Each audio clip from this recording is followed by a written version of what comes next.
Hi everyone, Libby here at Touch of Happiness Massage. Today we're talking about deep penetration and cervix orgasms.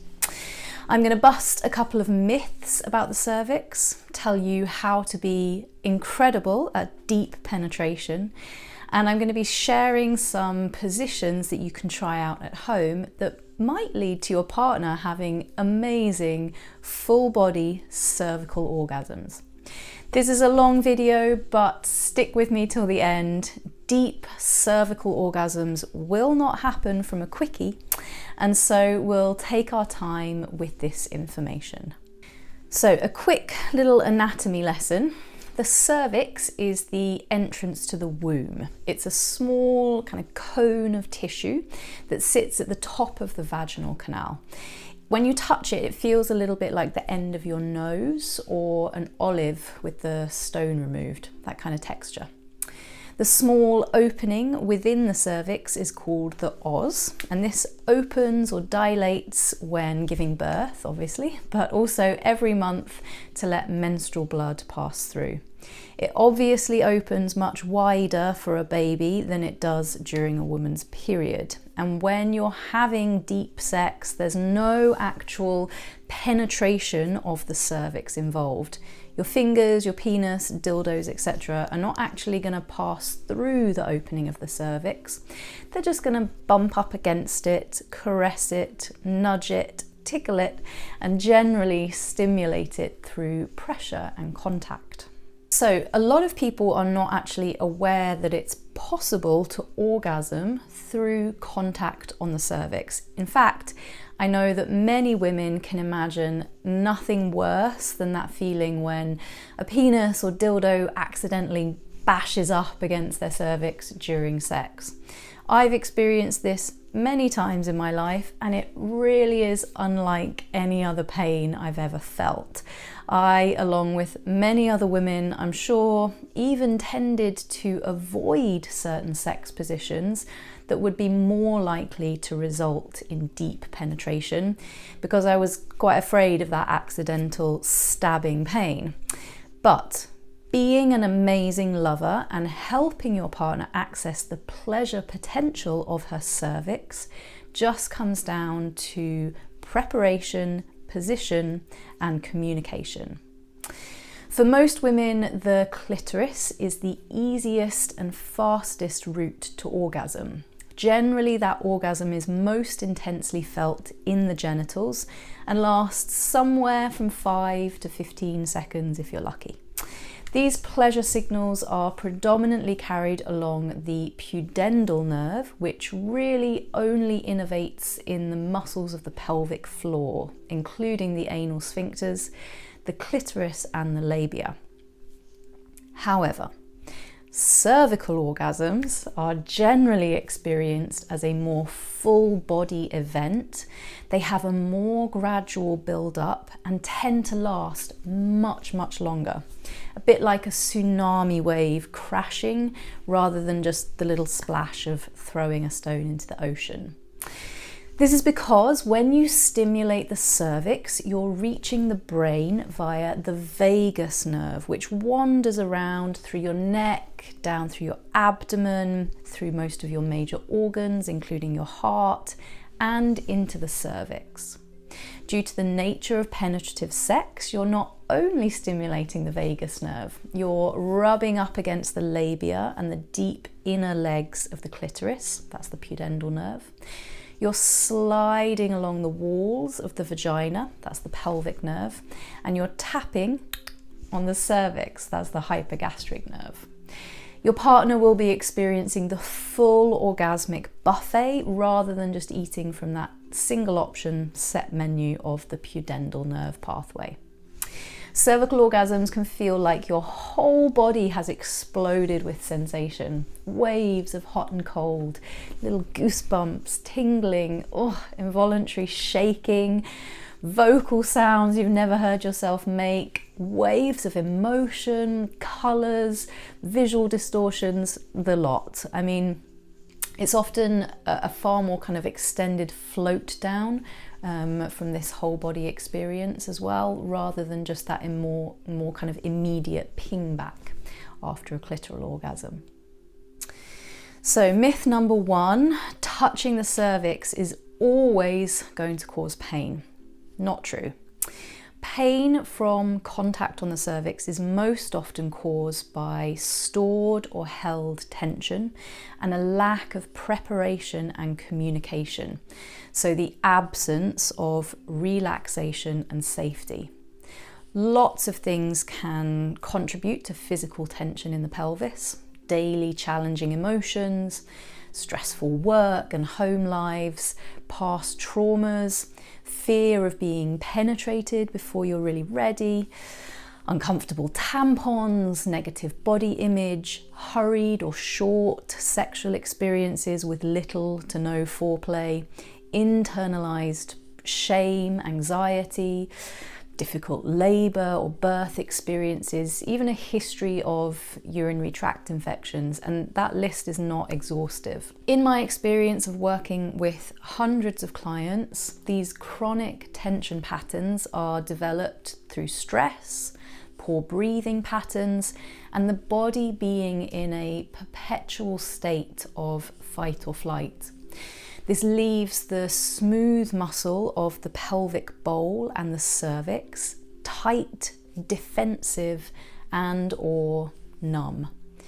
But like any over-tense muscle or area of the body, the cervix can be relaxed and can increase its capacity for sensation. Unfortunately though, it's much less likely that your partner will reach this deep state of relaxation if your foreplay and sex is only lasting a few minutes. So, mastering your ejaculation response and being able to stay aroused and connected for longer than 5 minutes is essential. You can check out my video on lasting longer for some tips on that. The myth that you have to have a huge penis to get that deep and stimulate the cervix. Nope. Again, this comes down to relaxation, communication, and position. The cervix can descend and ascend within the vaginal canal, and that movement, it happens naturally during the menstrual cycle. It drops a little bit lower and closer to the opening of the vagina during ovulation, and then it tucks back up again. The cervix also drops down lower when your partner is relaxed and aroused. So investing time in massage and foreplay will help. Communicating with your partner, helping her to relax her belly, and using some of the positions that I'm going to recommend later will all help you find that deeper connection, regardless of how long your penis is.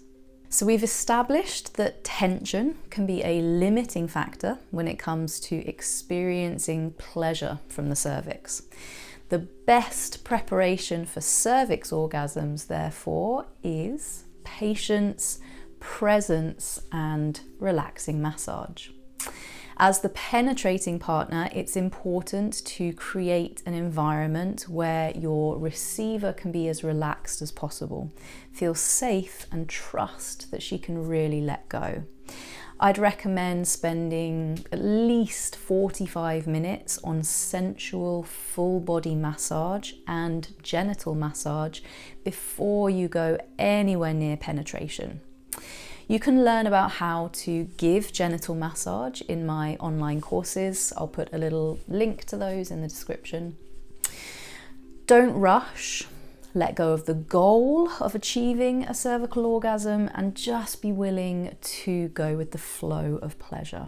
If your partner feels that she can be vulnerable and trust you, that you're not chasing a specific outcome, she's way more likely to be able to let go and get into those deeper, hornier states. So you can begin by simply holding the tip of your finger or the end of your penis or the dildo gently against the cervix. Breathe together, allow any initial tension to melt away. Guide your partner to place all of her attention and awareness into her cervix, whilst you put all your awareness into your finger, your penis, or the dildo. This might be enough to generate a light tingling or throbbing sensation deep in her body. You might feel her pelvis and her hips relax, the internal walls of her vagina soften, and the cervix sort of drop down. However, many women experience numbness here, and that is okay. Don't be in a hurry to try and make something happen. Cervical orgasms don't just happen the first time you try it, and they don't happen from a quickie. Rewiring and resensitizing the neural pathways here will take time. So then you can start circling your finger, the penis, the dildo, very slowly around the edges of the cervix. Again, you'll know that you're touching the cervix if it feels a bit like the end of your nose or just a slightly kind of firmer texture than the rest of the vagina. Begin with light pressure and then gradually increase. Tell your partner that if there's any pain or discomfort, she needs to tell you straight away so that you can just hold still and go back to step one to let that pain and tension relax. Communication is vital here, so keep talking to her, keeping her present with eye contact and encouraging her to make sounds. Humming or kind of sounds that stimulate the vagus nerve up in the larynx, which helps send relaxing signals further down to the cervix. Now, using either your index and middle finger in a kind of scissor shape, or your thumb, index and middle fingers, you're going to gently squeeze the cervix like this. And what you're doing here is pressing on little pressure points that help to soften and relax the cervix. And that's going to mean less likelihood of experiencing that stabbing pain when you start to get a bit hornier and move to more enthusiastic thrusting and deep penetration. Because the tissue is going to be nice and all warmed up and relaxed, not rigid and tight.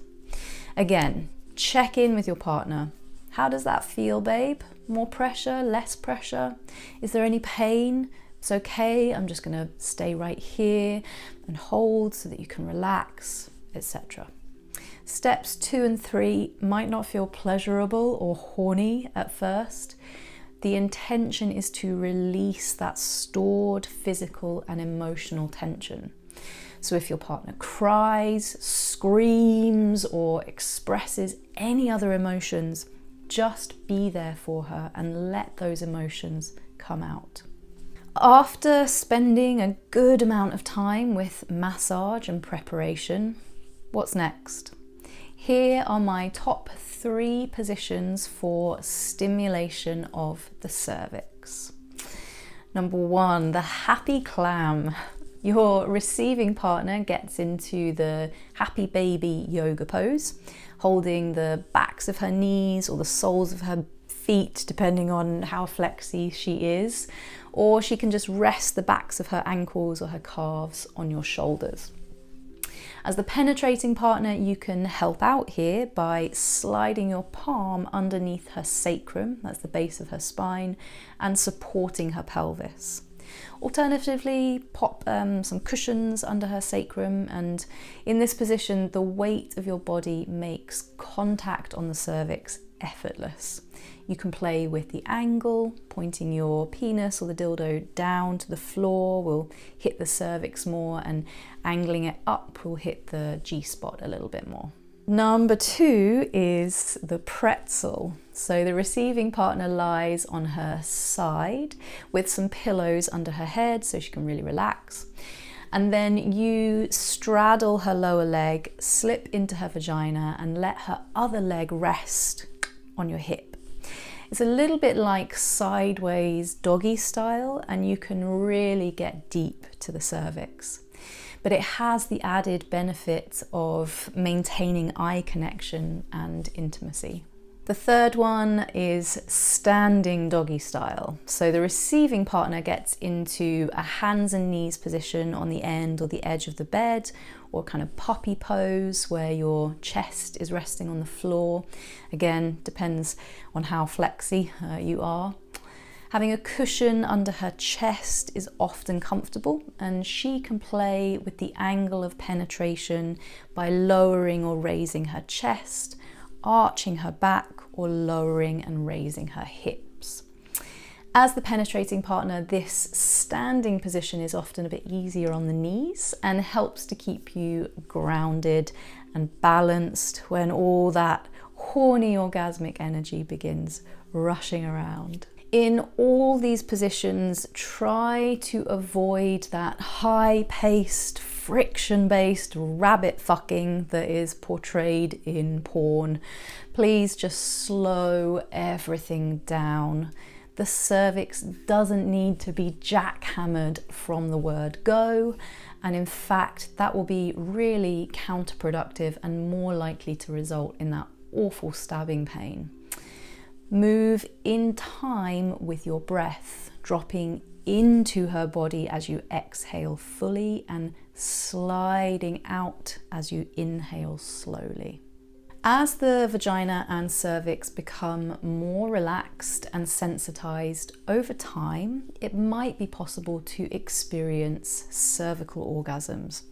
But I have to stress that this should never be a goal or expectation. Every woman is different. Some women love deep penetration and easily experience internal orgasms. Others much prefer external stimulation or shallow penetration just at the entrance of the vagina. The subtle arrangement and responsiveness of nerve endings in my body is different to the next person and the next person. Stimulation that works for me might not work for your partner, and vice versa. The foundation of good sex is communication, so ask her what feels good and what doesn't. Don't just apply a set of instructions or steps to sex and expect a particular outcome. Women are not a piece of IKEA furniture. However, sensation and pleasure are a continual dialogue between the body and the brain, and thanks to our understanding of neural plasticity, we know that it is possible to fire and wire neurons to build more comprehensive sensation maps in the brain. That means that through mindful and repeated touch and stimulation, you can change and expand your experience of your body. Places that previously were numb or painful can be awakened and opened up to relaxation and pleasure. So I invite you to enjoy the adventure in discovering each other, exploring and playing in whatever way you both feel comfortable. I hope this video was inspiring and answered some of your questions about the cervix and deep penetration. If you want to learn more about intimate touch and genital massage, you can sign up to my online courses and you'll find an exclusive YouTube discount code in the description below. Finally, please remember to like and subscribe if you want more videos to help you have more pleasure, more intimacy and relaxation in your sex lives.